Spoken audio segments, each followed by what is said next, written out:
Davos summit 2026 मध्ये महाराष्ट्राचं नाव जगाच्या सर्वात मोठ्या आर्थिक व्यासपीठावर घेतलं गेलं. 30 लाख कोटींच्या एमओयूजची घोषणा झाली.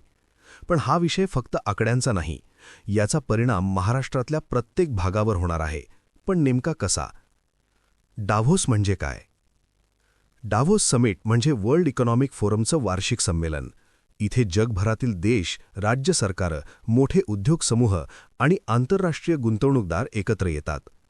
डाव्होसमध्ये थेट कारखाने उभे राहत नाहीत. इथे लगेच नोकऱ्या निर्माण होत नाहीत.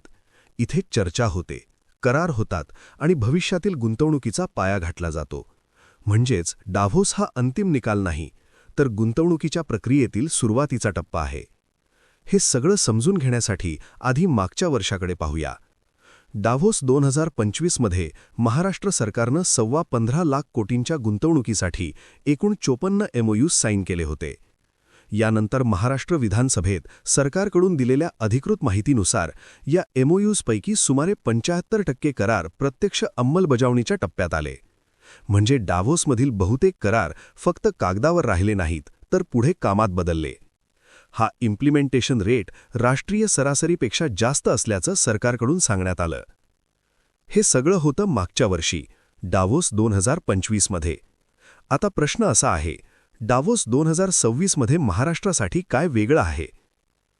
डाव्होस समिट 2026 मध्ये महाराष्ट्र सरकारनं सुमारे 30 लाख कोटींचे गुंतवणुकीसाठी एमओयूजची घोषणा केल्याची माहिती दिली. पण या मोठ्या आकड्यांमागे नेमकं काय खरं आहे आणि कोणत्या कंपन्यांनी नेमकं काय केलं आहे ते फॅक्ट्समध्ये पाहूया.